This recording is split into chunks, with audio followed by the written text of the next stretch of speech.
బాలల హక్కులు. పాపం, పుణ్యం, ప్రపంచమార్గం, కష్టం, సౌఖ్యం, శ్లేషార్థాలు ఏమీ ఎరుగని పువ్వుల్లారా, ఐదారేడుల పాపల్లారా, మెరుపు మెరిస్తే, వాన కురిస్తే, ఆకాశమున హరివిల్లు విరిస్తే అవి మీకే అని ఆనందించే కూనల్లారా అంటాడు శ్రీశ్రీ. బాలలు స్వేచ్ఛా విహంగాలు. బాల్యం అందమైన జ్ఞాపకం. ఏ మనిషి వ్యక్తిత్వం అయినా బాల్యంతో పెనవేసుకునే వికసిస్తుంది. బాలలు దేశ అభివృద్ధికి అతి పెద్ద పెట్టుబడి. మనిషికి గాలి, నీరు, ఆహారం ఎంత అవసరమో స్వేచ్ఛ, సమానత్వం, సౌభ్రాతృత్వం అంతే అవసరం. మానవ హక్కులలో ఒక ముఖ్యమైన భాగం బాలల హక్కులు. రక్షణ, విద్య, సంరక్షణ, సామాజిక, సాంస్కృతిక జీవనంలో చురుకైన పాత్ర నిర్వహించే ప్రతి హక్కు బాలలకు ఉన్నాయి. ప్రతి బిడ్డకు ప్రతి హక్కు ఉంది. చదువని వాడగ్నుండగు చదివిన సదసద్వివేక చతురత గలుగున్ అంటాడు పోతన.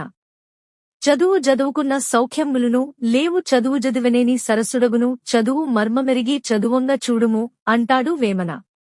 విద్య నిగూఢ గుప్తమగు విత్తము, రూపము పురుషారికిన్ విద్య యశస్సు భోగకరి, విద్య గురుండు విదేశ బంధుడన్ విద్య విశిష్ట దైవతము, విద్యకు సాటి ధనంబు లేదిలన్ విద్య నృపాల పూజితము, విద్య నెలుంగనివాడు మర్త్యుడే అని విద్య ప్రాధాన్యత చెబుతాడు భర్తృహరి. కనుకనే పిల్లల హక్కుల చట్రంలో అత్యంత ముఖ్యమైన వాటిలో విద్యాహక్కు ఒకటిగా మారింది. అంతేకాదు సురక్షితమైన, ఆరోగ్యకరమైన వాతావరణంలో పెరిగే హక్కు పిల్లలకు ఉండాలి.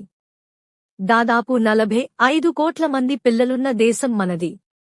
వికసిత భారత్ వంటి ఎన్ని భుజకీర్తులు తగిలించుకున్నా దయనీయమైన స్థితిలో బతుకుతున్న పిల్లలు ఉలక్షలో ఉన్నారు. బాలికల పరిస్థితి మరింత దుర్భరంగా ఉంది. సరైన ఆహారం లేక, ఆశ్రయం లేక, వీధుల్లో బతుకుతూ అనారోగ్యం పాలై, లైంగిక వేధింపులకు గురవుతూ వ్యభిచార కూపంలోకి నెట్టబడుతున్నవారు అనేక మంది ఉన్నారు. ప్రపంచవ్యాప్తంగా నేడు మానవ హక్కులపైన, బాలల హక్కులపైన దాడి జరుగుతోంది.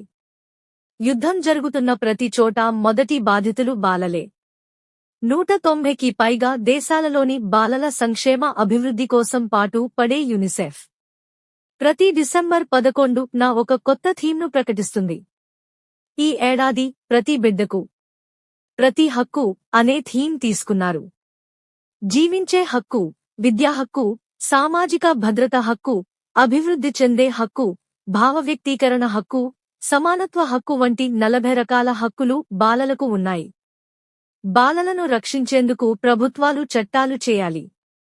శరణార్థులుగా మారిన బాలలకు మానవతతో సాయం అందించాలి. మానసిక, శారీరక వికలాంగులైన వారి వృద్ధికి, వారిలో ఆత్మవిశ్వాసం పెంపుదలకు చర్యలు తీసుకోవాలి. బతుకంటే చావు కాదని, ఆహారమంటే గాలి కాదని, ఈ భూమి ఎవరి సొత్తు కాదని, బతికే హక్కు మీకు ఉందని మీరు తెలుసుకుంటారు అంటారో కవయిత్రి. పెద్దలకు హక్కులున్నట్లే పిల్లలకి హక్కులున్నాయి.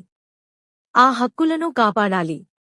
పడుతూ లేస్తూ పరుగులెడుతూ పడిపోయిన ప్రతిసారీ కొత్త విషయాలను ఆకళింపు చేసుకుంటూ స్వేచ్ఛగా ఎదగనివ్వాలి. బాల్యం అంటేనే రంగుల హరివిల్లు, అనుభూతుల విరిజల్లు. అదే సమయంలో మింగుడు పడని విషాదాలు, కనబడని కల్లోలాలు ఉంటాయి. అన్నిటినీ తట్టుకుని నిలబడగలిగే విద్య, వివేకం బాలలకు అందించాలి. నేర్చుకోగలిగే సుహృద్భావం, ఆహ్లాదకర వాతావరణం కల్పించాలి. వాన కురిసినా, మెరుపు మెరిసినా తమ కోసమే అని ఆనందించే వారి హక్కులను కాపాడాలి. బాలలకు ఉచితంగా విద్యనందించడం, మౌలిక సదుపాయాలు కల్పించడం ప్రభుత్వాల బాధ్యత.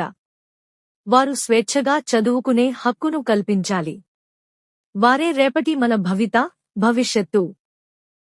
మీదే సమస్త విశ్వం మీరే లోకపు భాగ్యవిధాతలు, మీ హాసంలో మెరుగులు తీరును వచ్చేనాళ్ల విభాప్రభాతములు అని శ్రీశ్రీ తన ఆకాంక్ష వ్యక్తం చేస్తాడు. ఆ బాధ్యతను ప్రభుత్వాలు సక్రమంగా నెరవేర్చాలి. బాధాకరమైన విషయం ఏమిటంటే నవంబర్ 14 బాలల దినోత్సవం రోజున ఇజ్రాయిల్ దాడుల్లో చనిపోతున్న, నెత్తురోడుతున్న పాలస్తీనా చిన్నారులకు సంఘీభావం తెలిపేందుకు ముంబైలోని జహువా బీచ్ వద్ద గుమికూడిన బాలలను కొందరిని అరెస్టు చేశారు. రక్షకులే భక్షకులుగా మారుతున్న ఈ స్థితిలో బాలల హక్కుల కోసం నిలబడాల్సిన బాధ్యత ప్రతి ఒక్కరిపైనా ఉంది.